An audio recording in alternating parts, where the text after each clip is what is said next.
क्या आपने कभी सोचा है कि हनुमान चालीसा में ऐसा क्या है जो हमें तुरंत सुकून और सुरक्षा का एहसास देता है? आज के दौर में हम एंजाइटी, स्ट्रेस और डिप्रेशन जिसे कहते हैं, क्या आप जानते हैं कि सदियों पहले तुलसीदास जी ने इसका इलाज हनुमान चालीसा के चौपाई में पिरो दिए थे। हनुमान चालीसा सिर्फ डर भगाने वाली कहानी नहीं है, बल्कि यह फोकस और कामयाबी हासिल करने का एक कंप्लीट रोड मैप है। यह सिर्फ रटी रटाई पंक्तियां नहीं, बल्कि आपकी मेंटल हेल्थ और बुद्धि के साथ साथ आंतरिक शांति और रिव्यूट करने का सबसे अच्छा पावरफुल तरीका है, जो आज हनुमान चालीसा को हम उस नजरियों से पेश करते हैं जैसा आपने कभी नहीं सोचा होगा। क्योंकि हनुमान चालीसा सिर्फ कोई धार्मिक टेस्ट थोड़ी न है, इंसान के भीतर सोई हुई शक्तियों को जगाने का साइकोलॉजिकल और स्पिरिचुअल प्रोसेस है। तो शुरुआत करते हैं। नमस्कार, मैं हूं दीपक और आज की जानकारी बहुत ही स्पेशल है। आज हम हनुमान चालीसा डिकोड करने वाले हैं। हमारी आपसे गुजारिश है कि हमारे YouTube चैनल को सब्सक्राइब करें और लाइक करें और प्यारा कमेंट करें और प्लीज अपने दोस्तों के पास शेयर करें। अब चैप्टर नंबर 1 देखिए। हनुमान चालीसा की शुरुआत श्री गुरु चरण सरोज रज से शुरू होता है। इसका मतलब है कि आपने गुरु के चरण की धूल से अपने मन के दर्पण को साफ करना। साइकोलॉजी के नजरिए से देखें तो यह ईगो को कम करने का एक प्रक्रिया है। जब हम खुद को किसी ऊंचे आदर्श या गुरु के सामने खुद को छोटा मानते हैं तो हमारा दिमाग नई चीजें सीखने और सकारात्मक ऊर्जा को ग्रहण करने के लिए खुल जाती है। यह विनम्रता ही इंसान को बड़े काम करने की शक्ति देती है। तुलसीदास जी ने रज यानी धूल का इस्तेमाल किया है, जो यह बताता है कि ज्ञान की शुरुआत जमीन से जुड़कर ही हो सकती है। जब मन का आईना साफ होता है तभी हमें अपनी असली ताकत और कमियों का एहसास होता है।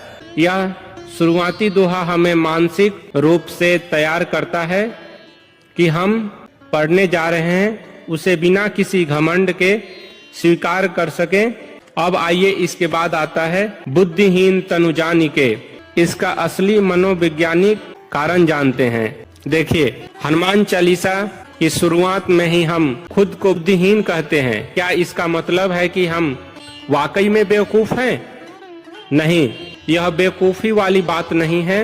यह एम्प्टी कप वाली फिलॉसफी है, खाली कप वाली यानी फिलॉसफी है। जब तक हम यह नहीं मानेंगे कि हमें नहीं पता, तब तक तो हम कुछ नहीं नया सीख नहीं पाएंगे। यह खुद को शून्य करने की प्रक्रिया है ताकि ब्रह्मांड की अनंत बुद्धि आपके भीतर समा सके। यह विनम्र ही हनुमान जी की सबसे बड़ी ताकत है। वे जानते थे कि जब खुद को श्री राम जी के सेवक यानी छोटा मानेंगे तभी वे पहाड़ उठाने जैसे बड़ा काम कर पाते। यह हमें सिखाता है कि सीखने की भूख तभी तक बनी रहती है जब हम अपने अहंकार को दरवाजे पर छोड़कर आते हैं। अब सवाल कि हनुमान जी का स्वरूप कैसा है? हनुमान चालीसा में हनुमान जी का स्वरूप का वर्णन बहुत ही प्रभावशाली है। कंचन बरन विराज सुबेसा का अर्थ है उनका रंग सोने जैसा चमकता है। उन्होंने सुंदर कपड़े पहने हैं। यहाँ कानन कुंडल और कुंचित केसा जैसे शब्दों का इस्तेमाल किया गया है उनकी सुंदरता और ताकत का तालमेल दिखाने के लिए। यह दिखाता है कि सिर्फ शारीरिक बल काफी नहीं है, बल्कि व्यक्तित्व में एक गरिमा और तेज होना भी जरूरी है। अक्सर लोग सोचते हैं कि हनुमान जी सिर्फ एक योद्धा हैं, लेकिन हनुमान चालीसा उन्हें विद्वान, गुणी, अति बल चातुर कहती है। इसका मतलब है कि उनके पास न केवल ताकत थी, बल्कि वे बहुत ही बुद्धिमान और चतुर भी थे। यह बैलेंस आज के समय में बहुत ही जरूरी है, जहां सिर्फ हार्ड वर्क नहीं बल्कि स्मार्ट वर्क भी जरूरी होती है। हनुमान जी का स्वरूप शक्तिशाली और बुद्धि के परफेक्ट कॉम्बिनेशन का प्रतीक है। अब सवाल कि क्या हनुमान चालीसा में जो हिस्सा है भूत पिशाच निकट नहीं आवे, इससे डर खत्म होता है। देखिए, भूत पिशाच निकट नहीं आवे हनुमान चालीसा की वे पंक्तियां हैं जो सबसे ज्यादा मशहूर है।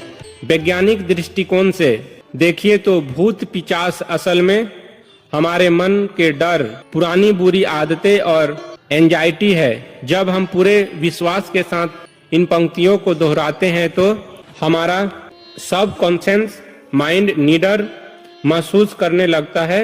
यह एक तरह की साउंड थेरेपी की तरह काम करता है जो दिमाग में फाइट या फिर फ्लाइट मोड को शांत करता है। डर तभी पैदा होता है जब हम खुद को अकेला और कमजोर महसूस करते हैं। महावीर जब नाम सुनावे कहते ही व्यक्ति को महसूस होता है कि उसके पीछे एक बहुत बड़ी शक्ति खड़ी है। यह विश्वास ही है जो मुश्किल वक्त में इंसान को टूटने नहीं देता है। हनुमान चालीसा पढ़ने से जो वाइब्रेशन पैदा होता है वह शरीर में कोर्टिसोल लेवल को कम करके शांति का अनुभव कराती है। अब सवाल कि अष्ट सिद्धि नौ निधि के दाता, इसका मतलब क्या है? तो देखिए, यह लाइन हनुमान जी की असीमित क्षमताओं को दिखाती है। 8 सिद्धियों का मतलब ऐसी पावर्स जो इंसान को